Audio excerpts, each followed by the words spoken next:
You're listening to the Affiliate Marketing Podcast, brought to you by AffyVerseMedia.com, the chapter and verse of everything you need to know about running a successful affiliate program for your business. This is a podcast for digital and affiliate marketers, publishers, networks, agencies, and Martech providers who operate, support, or manage affiliate marketing programs around the globe. If you want to launch, scale, and grow a successful affiliate marketing program, you're in the right place. In this podcast, you'll learn how affiliate and partner marketing is constantly changing, and tune in to industry experts who are getting behind our mic to share tactical insights and practical knowledge to help your affiliate program grow. Here, you'll discover what's new and trending in affiliate and performance marketing, how to run your affiliate program successfully, and gain industry insights from experts and practitioners from around the globe. The truth is, you simply won't find this information anywhere else. Now here's your award-winning affiliate and performance marketing host, an industry veteran, your affiliate marketing guide, and the founder of Affyverse, Leanne Johnston. Welcome everybody back to this week's episode of the Affiliate Marketing Podcast with me, your host, Leanne Johnston. Today I'm super excited because I've got somebody that I very much respect and have wanted to get on the other end of my mic for a long time and finally managed to get it done. Joining me today is Michael McNerney, the founder of Martech Records. Mike, it is a pleasure to have you on this podcast. Thank you so much for being here with me. Thanks for having me, Leanne. I'm excited to chat with you, and happy Friday. Yeah, happy Friday, although this will be going out on Thursday. But for everybody overseas in America that listens to this podcast, you probably know Michael quite well. But the reason why we're bringing him on this podcast here is because I really want to push Martech Record into the UK marketplace. They're doing some amazing things. But before we get started, I want you to know a little bit about Mike, the man, the legend, and the founder of Martech Record. So, Michael, I usually start this podcast by asking people, how did you get into affiliate marketing? Because that's always the most interesting story to begin with. So give us a little bit of that backstory about how you landed up where you are today. Well, before we got on, you asked me, let's go way back. And if we go way back enough, I lived in the UK as a kid, and enough that I had a little English accent and lost it very quickly when I got to the playground in America when I was about 7 years old. This really is bringing me back to my roots, and hopefully somehow that's the accent and the raising 40 years ago will somehow permeate this podcast and, infect the listeners with something positive. But nonetheless, we can fast forward a little bit. I got into affiliate marketing very late, and I'm still, I think, pretty new to the industry and have quite a bit to learn about affiliate. My background is really in trade publishing. I spent the beginning of my career in advertising. I worked at Ogilvy and Mather for the beginning of my career. And it was on big brand stuff, Super Bowl ads, and I really knew nothing about direct and performance marketing. We thought we were very cool because we were working on big stuff. And so I really didn't know much about affiliate or even performance, or at the time what they called direct marketing, which you may remember. And I went to business school, got out of it, and I joined a company that's very familiar in the US. I'm not sure how familiar in the UK, called McGraw-Hill. McGraw-Hill was a big publicly traded company that's most well known for education. They publish books you use in school, university, whatnot. But they also had a big trade publishing business. So they had a portfolio of titles that covered big global markets like energy, aviation, design, construction. And we own the most preeminent titles in those markets. So if you were a contractor or you were an energy trader or whatever, our information was vital to you using your job. We published pricing information, we held conferences, and I loved the job because we were important to people and we helped people do their jobs. And I found that was just a compelling career. I could tell that the things we did helped people do their job every day. And it was the least popular part of media, but I thought the most useful part of media. So I really enjoyed it. But I like to say I was there. My role was running the digital media group there.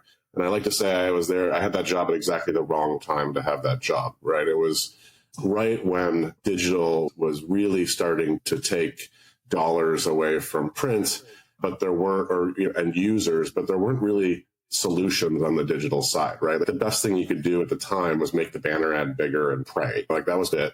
And the reality of my job was it was a lot of shutting down printing plants and rearranging sales teams, incentives and whatnot, which was a little sad. And we eventually sold the businesses to private equity, and those private equity teams, of course, dismantled them further. But I look back at those as like really vital tools in those markets, which disappeared. And so I then joined a series of tech companies in these BD strategy roles, never particularly successfully. It was what I did to find the next role. And I eventually found my way to being recruited by Partnerize, which is a UK affiliate marketing platform. And I had absolutely no idea why they were recruiting me, what they did. And I was at the time working for a consulting company. So I was trying to sell them on my consulting services. And I think we talked for 6 months before I suddenly realized what they were telling me, and that I started to look into it and realize that, wait a minute, this is an interesting tool to monetize content. And the more I started to understand it, the more I was like, wait a minute, this would have been really useful a decade prior in my role at McGraw-Hill. That said, I also recognize that there's no way I could have implemented it 10 years ago at McGraw-Hill when the division of church and state, meaning editorial and content, were still very much in the kind of 20th century model. And there were cultural and operational challenges that would take, I probably would have been fired if I suggested it. Even suggested it, yeah. No, really, I would have been walked out the door. It took me a year once to get an ad put on the homepage because the editorial team had so much power. And that had worked for McGraw-Hill for a century. I understood why. But as I got recruited to Partnerize and eventually joined, it became very clear to me that affiliate marketing was something that could be applied to really any content type. And we were in this market where content types were proliferating every day, right? Social was exploding and TV was going digital and all these things. And it was just very clear that if you were someone who had been in my position at McGraw-Hill, you'd be very interested in what affiliate marketing could do, frankly, to help you save your business in a lot of cases.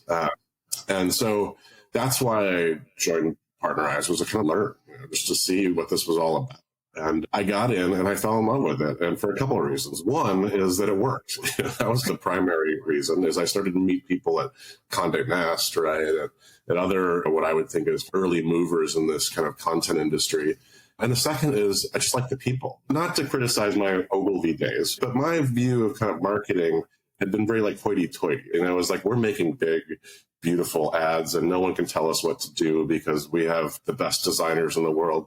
And affiliate was a world of real people doing real work, figuring out how to drive revenue, making relationships. And to me, that was just very appealing. I just liked the people in the market. And so those two things I think drew me to the market and kept me in it eventually. But very quickly, I realized this was a market that was perfect for trade publication. And the characteristics that are good for a trade publication are you have a lot of competitors. There's opaqueness around what products, services, pricing, those types of things. And you learn really quickly in affiliate marketing. The best way to learn is go to Affiliate Summit and meet people and learn about the market. And that is wonderful, but it's not the best way to grow a market, right? You need some transparency around pricing, right? About what you pay people. But you can't rely on flying to Vegas once a year and connecting with people. Although those are very valuable as well. And so, I was sitting there going, always wanted to start a trade publication. Just didn't know what market to do it in. And so I was sitting there going, what market has a ton of competition from the technology standpoint that drives advertising revenue, opaqueness around kind of key components. And suddenly I was like, it's this market right here. I'm in the middle of that market. And so I founded Martech Record 4 years ago with the simple idea of, how do we provide some clarity around the technology options people have, the pricing elements, right? Salaries, all these just basic things that help you do your job, right? And so far it's grown and worked, and that was a long story. You told me to go back to the beginning, and I went all the way back to London in 1982. So That's okay, because this is a podcast where we talk about a lot of different stuff. So people are used to hearing long stories and short stories and different opinions. But you touched on quite a few things there. You spoke about church and state, which I am going to bring you back to because it is very important at the moment in the phase where we're in right now. Like you said, when you worked at McGraw 10 years ago, you wouldn't have been able to do this because it would have just not been the thing to do. And I think 10 years ago, affiliate marketing was so like Wild West and being set up and organized and structured, and best practices were being learned on the job, that now it's almost impossible to keep up with what's changing in the industry. And we need publications like yours that are delving deep into certain aspects of it, like you mentioned salaries, for example. Affiliate managers aren't like typical job titles there, and they differ from company to company with lots of different requirements in each. At one company, you might be expected to do BI and analytics. At another company, you might just be expected to do customer relationship management and, the admin side of managing a program. So having a space where we can actually start to like input what we think is good and what we think is right, and also learn from other peers in our industry, I think is one of the most important things that you've done quite successfully with Martech Record. Now, I wanted to talk a little bit about, you spoke about why you wanted to start Martech Record, and you gave us the way back when story to where you are now. But one of the biggest things that I've seen that's been successful with what you've done is creating the community on Slack. And just the amount of information that gets passed through that. And guys, if you haven't joined the Martech Record Slack group, please can you go and check it out and go and apply to join it, because it's a really great resource to meet new people in the industry, ask questions of your peers. But what I wanted to ask you about that Slack community is, like, how well do you think it's gone? Have people adopted it in the industry? Because there's so many different memberships and places where you can go learn information, but it seems to have perpetuated itself. And I'm not sure if that's because it's in the States, based in the States, and people love to talk over there a little bit. And would that actually work here in Europe? But you've got a mix of people from around the world in your community. So what do you think has worked, and why do you think that community is so important in this industry? The Slack community is interesting. I'll be totally honest about this. Prior to starting this, I really disliked Slack. It was just another announcement that I had to respond to. And I started it because I needed a way for someone to respond to what I was doing. The first thing we did at Martech Record was conduct a survey that surveyed the different platforms. And we do this every year. And we've gone from surveying 50 people to 350 people now. And the reason I started is I needed to give someone something for responding. So I said, you're now part of this exclusive Slack community, which didn't exist until the day before. And beyond that, I have to be honest, Leanne, I don't know the answer to your question. And I think the reason I don't is because I've never run an affiliate marketing campaign. I'm an expert in trade publishing. Yeah. And I think the success relies on the fact that I don't get involved very much.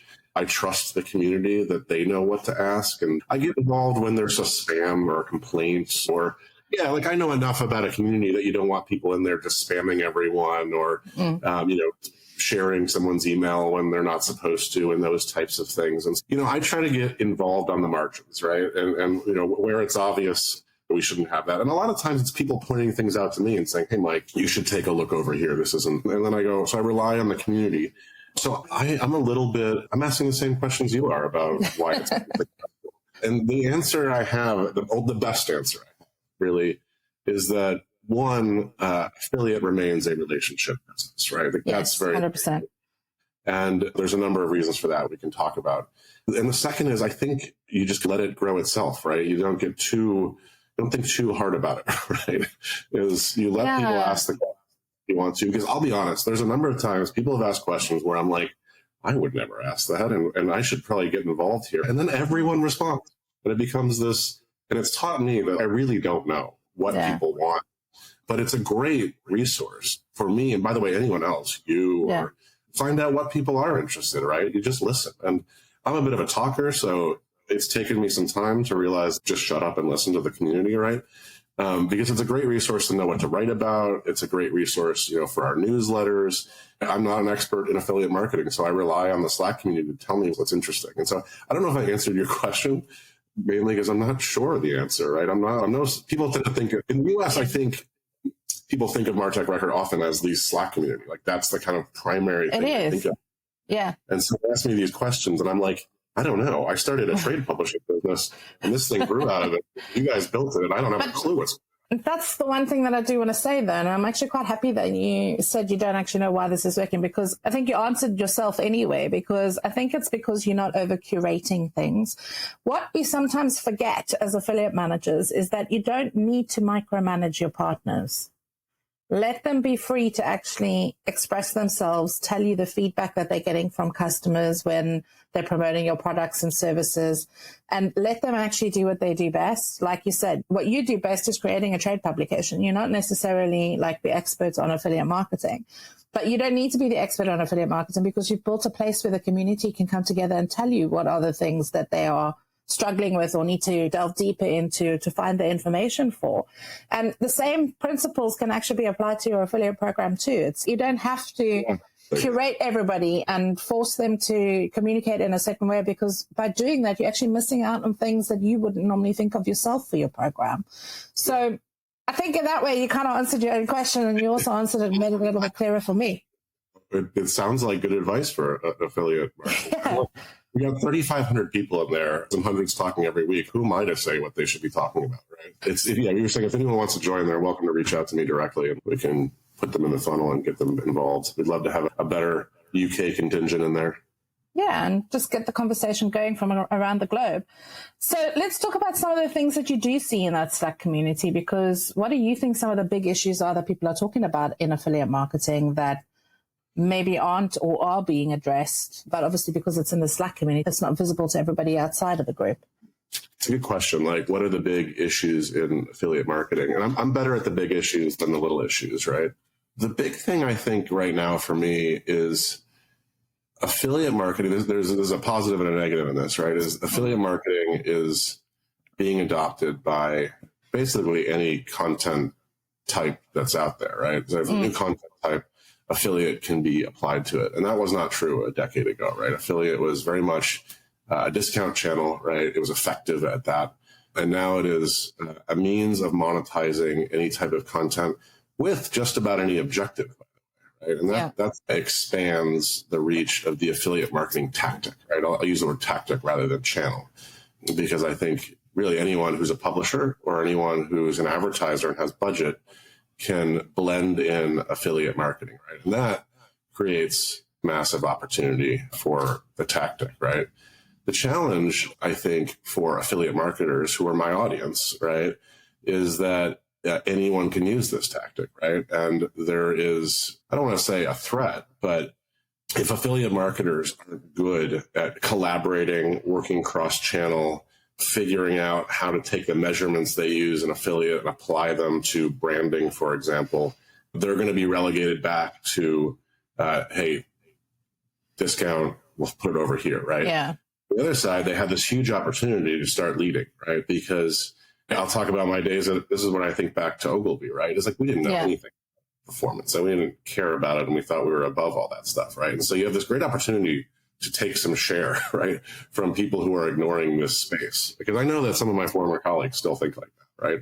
And it's obviously the wrong way to think, because I think most budgets are going to be blended in the near future, right? Like people have to think through this. And that's because the publishers themselves, and when I say the publishers, anyone who's producing content, now has sales teams that work together, right? That figure out how to blend performance budget along with a branding budget. And so the big thing to think about long-term to me is how those things get blended together and how the really smart people in affiliate lead that moving forward. Because people in affiliate, the smart people in affiliate are smart in a really different way than the smart people in these other channels. And they can use the way they think to really be leaders in the overall marketing space. Very few people see it that way still, because there's still very much a perception that an affiliate manager is a junior person, like some of the lowest grade marketers.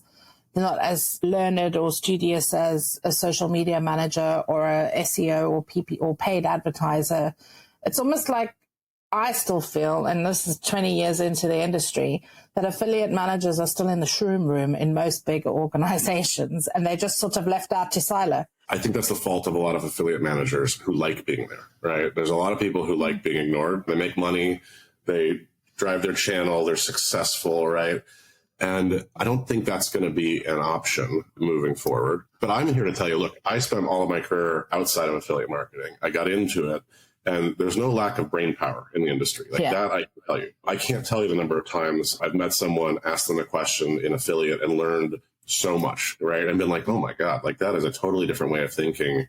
And so, look, if you're an affiliate manager out there and think you don't have the brain power to compete with, like, forget that right away, right? Get in there and teach them what you know, right? And be a leader across channels, right? And if you do that, the senior marketing people, the CMO, are going to see that, right? They're going to go, okay, there's someone who can put the pieces together, right? And that's a leader, right? And the example I'll use is on the publishing side of things, right? And I think the publishing side of things has been a leader in the affiliate space. If you look at Wirecutter and Vox and CNN, and I'm missing, there's a ton of them.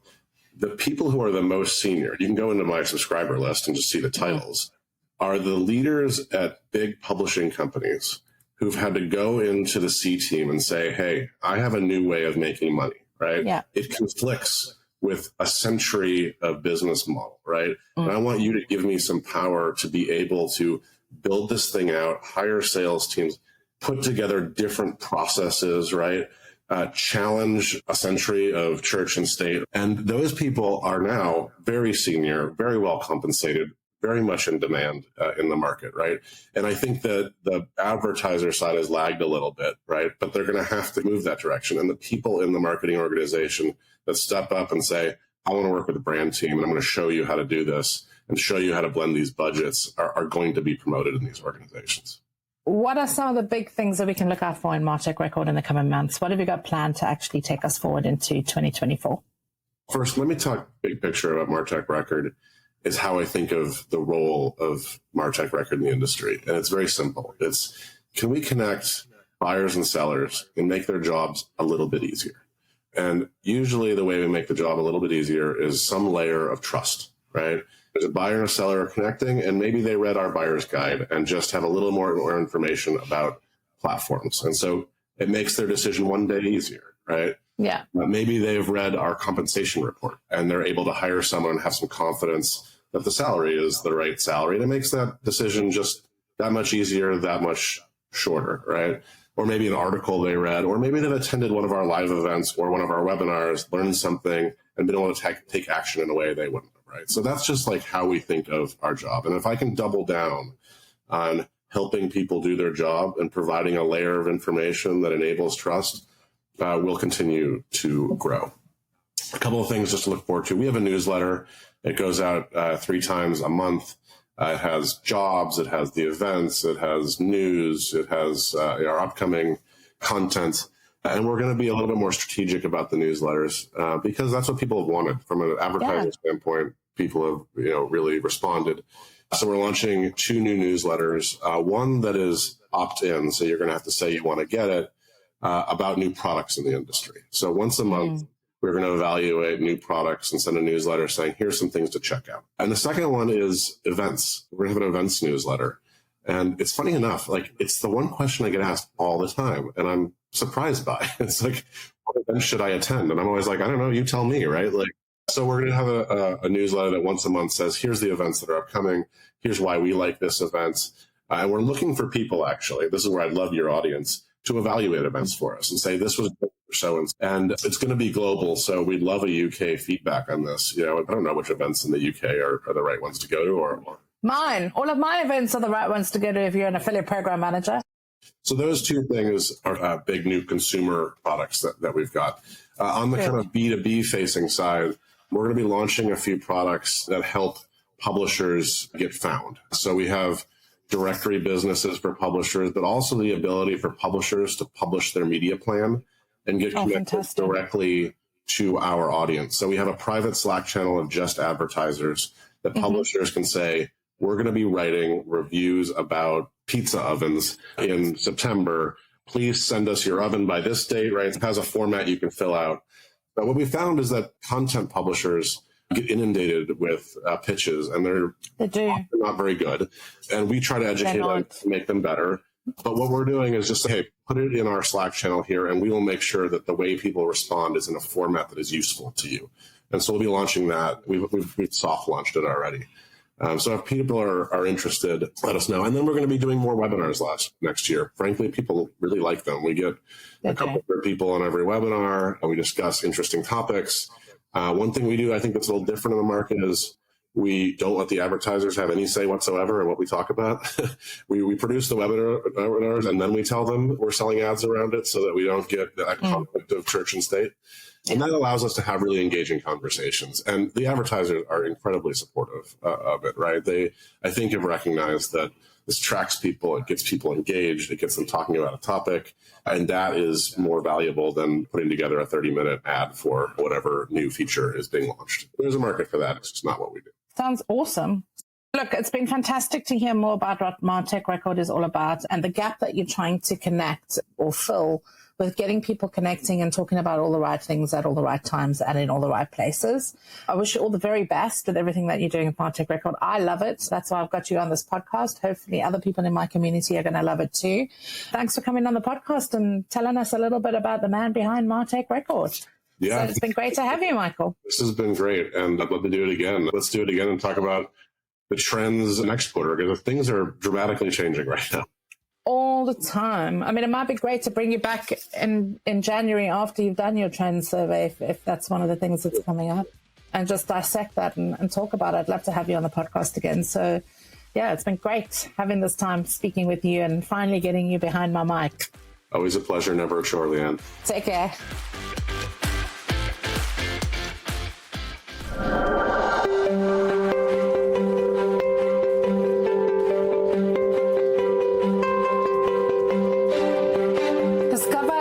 Mastery at AM Leaders. Join us on October 23rd in London, UK, for a game-changing affiliate manager training event. Learn from industry leaders, fine-tune your program management skills, and stay ahead with the latest affiliate marketing strategies. In partnership with Hello Partner and Affiverse, this interactive workshop is your path to affiliate program management success. Don't miss out on this opportunity to learn from the best minds in the industry.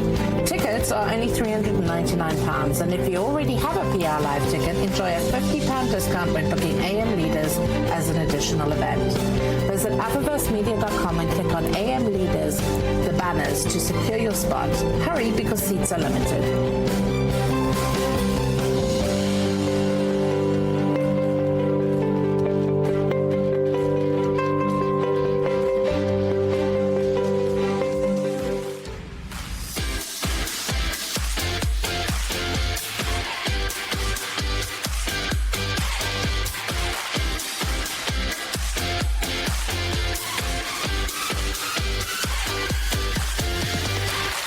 That's a wrap for this week's Affiliate Marketing Podcast. If you're loving what we're putting down, why not head over to Apple iTunes and give us a 5-star review?